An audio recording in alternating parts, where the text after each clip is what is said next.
darrere d'aquesta porta és on dipositen els ossos dels morts que han trobat, tant si són coneguts com desconeguts.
La Fatarella, restaurant on hem dinat.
Sí, ja sé.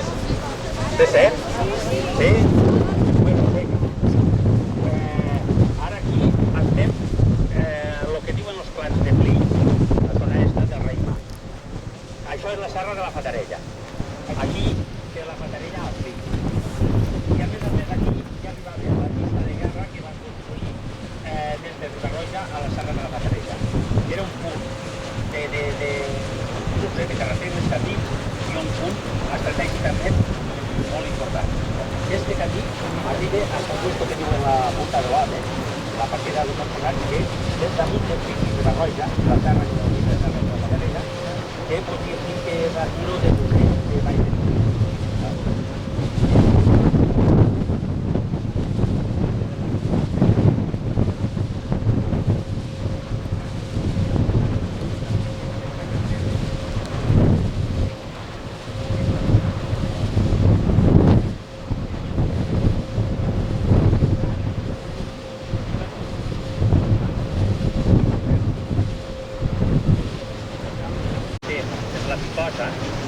D'allà i van entrar aquí i van trencar per aquest que es veu allà baix, a tots els quadres, van trencar la línia est de Carme.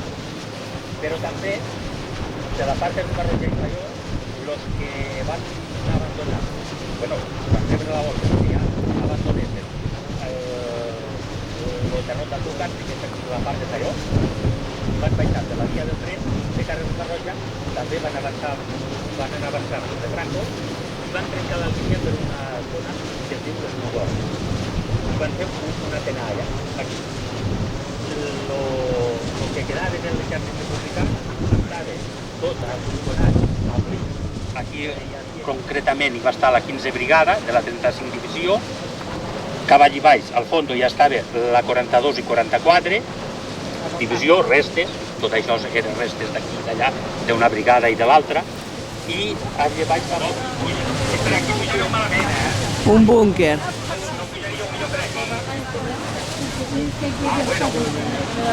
Potser sí. Sí. Ja haurem de fer un miradores. Haurem de fer una rampeta. Això massís, massís. Molt bé, molt Aunque bé. los sacos no son de esto, pero bueno. Sí, estava a la vora del camí mateix. Sí. El que passa que ara van anar enrunant. Si se puede I ver ara la no es veu entrada de gens. los sacos.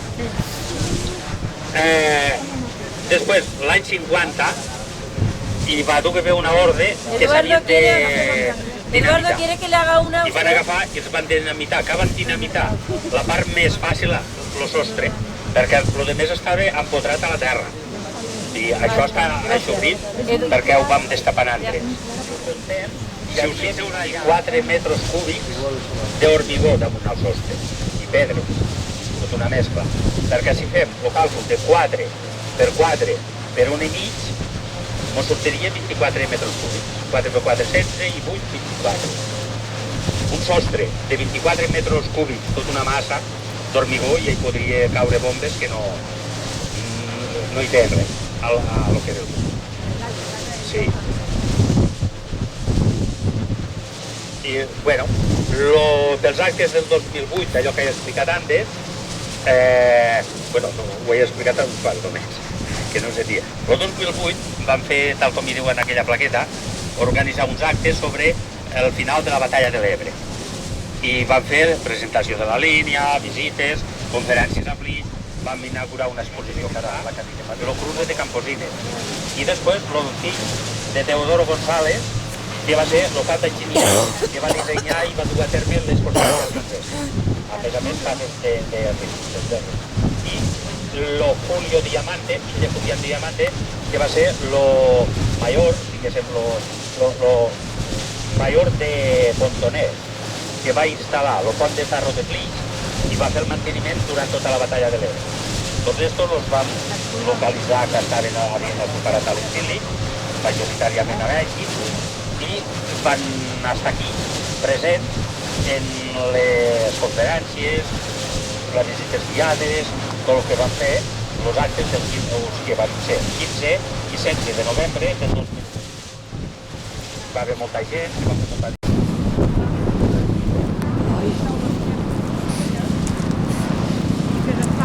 Dues persones, una desconeguda i l'altra doncs, anònima.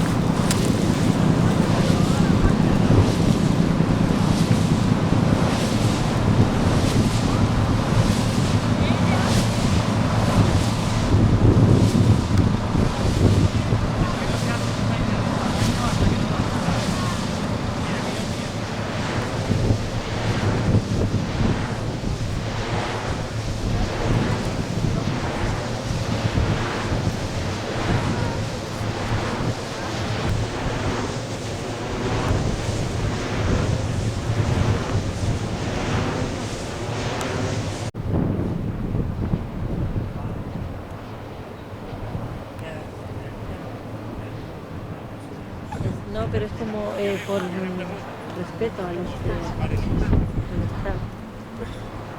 Tomba d'un mort de la batalla de l'Ebre que el van trobar al setembre d'enguany, del 2011.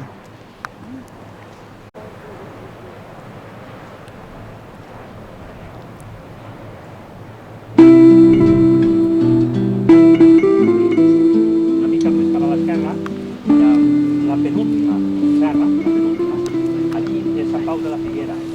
Allí estava l'observatori puesto de mando de Vicente Rojo, del general Vicente Rojo, que va ser el que va dirigir tota la batalla de l'Ebre, de la part republicana. O sigui que hasta inclús tenien d'aquí a allà senyals de no sé si se podien pronunciar.